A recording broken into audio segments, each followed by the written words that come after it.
was no surprise.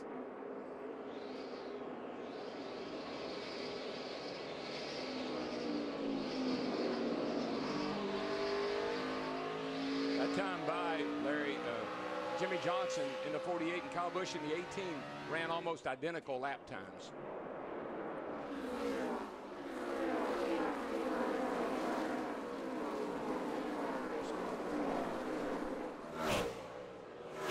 '70 complete this time by in the garage. Michael McDowell, Scott Rigg, Robbie Gordon, Landon Castle, who got tipped into the wall by David Rudeman. Cars laps down. Casey Kane minus 37. Joe Nemechek, Clint Boyer. See Denny Hamlin in the 11 there. Now he's under fire right now from Kevin Harvick in that 29. Darrell talked about information being transferred. This was the last pit stop though. Watch the rear tire changer, but look, he never quit digging. And if you'll watch, the left side tires came off at the same time. But Darrell, you talked about information being transferred from one organization to another. Think back to Darian Grubb, who was Tony Stewart's crew chief that ran so well here. Now he's with Denny Hamlin. They only lost 9/10 of a second on that stop. Because you can see the time spent on pit road, what the driver did was identical. And Mark Martin was the quickest off pit road that time. So despite the air hose getting wrapped up with the man making the track bar adjustment, very little loss of time. Next week back in the desert, but we're in Las Vegas on the mile-and-a-half for the Cobalt Tools 400 on Fox. Pit crews have a tendency to kind of step it up a notch if you're running good. Mark's team, you know, he's on the pole. He's running good. They know he got a chance to win today. That's big motivation for a pit crew.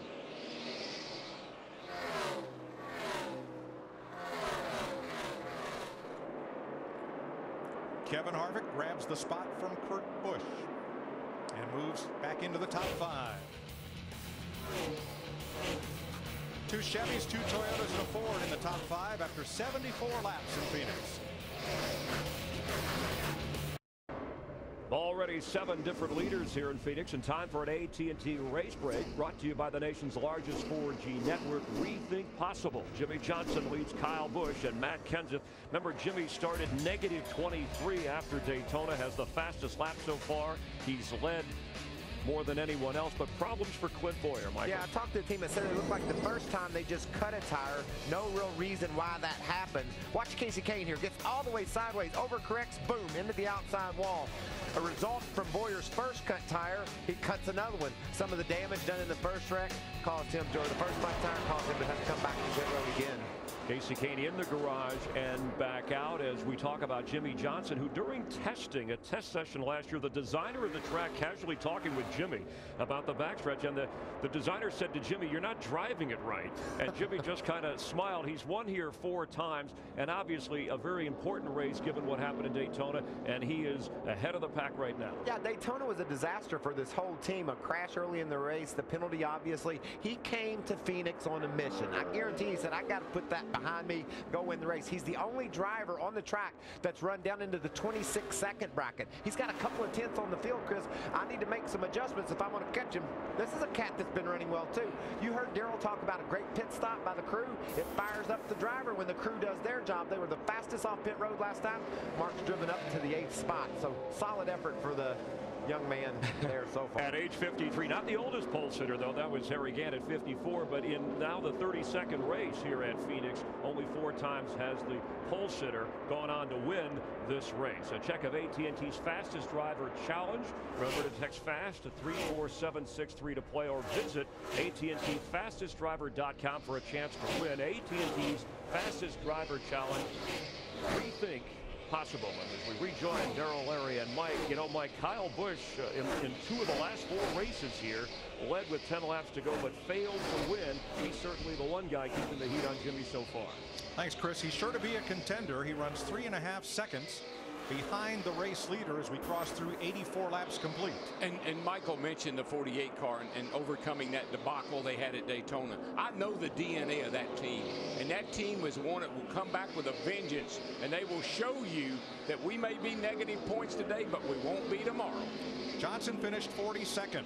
But before the car even got on the track, Chad Knaus, who you see on the right, and car chief Ron Malik were docked by NASCAR. They were found to have had the C-pillars, the rear windshield, the rear window posts on the car, not in compliance with NASCAR spec. And when penalties were handed down, 6 race suspension, $100,000, and 25 championship points. Hendrick Motorsports has appealed, and until the appeal is heard, which could be next week or the week after perhaps, they are allowed to remain at the racetrack working on the car until the 3-man appeals board renders its decision. And if they uphold the decision, if the appeal board upholds it, you're looking at Chad Knaus there on the right, that'd be like a football or baseball team losing their head coach and their assistant head coach for 6 weeks. And at the opposite end of the spectrum is the trouble 48 had at Daytona, but Dale Jr. in the 88 car, he had a great Daytona, but not today. His car is wrecking loose. He says it's chatter in the right rear, and he is falling back. He's in 26th spot and doesn't like his car. Krista, he made an extra pit stop under that last caution and fell from 24th to 31st. Yes, he did, Mike. The reason why the team needed to pull the fender from a tire rub when Junior came down pit lane that extra time, he told crew chief Steve Letarte, I don't remember hitting anyone. The team told him, well, Eric Almirola slid up into you early in the race. They took advantage of the extra stop by putting extra Sunoco fuel in the car. So what's going on with Dale Jr. right now? What'd you say? So I'm half concerned coming back in and beating on that fender a little more. It was rubbing harder than I thought. What fender is hitting? I ain't hit nobody. The left front is rubbing. Stupid to cut a tire with that many guys behind us. Come on in right here. Well, we've already seen what a cut tire can do to you, just the same thing it did to Clint Boyer, not once but twice in that 15 car. Junior has rebounded to 26th, 19 seconds behind his Hendrick teammate Jimmy Johnson, who leads Kyle Busch still by the same 3.5 seconds.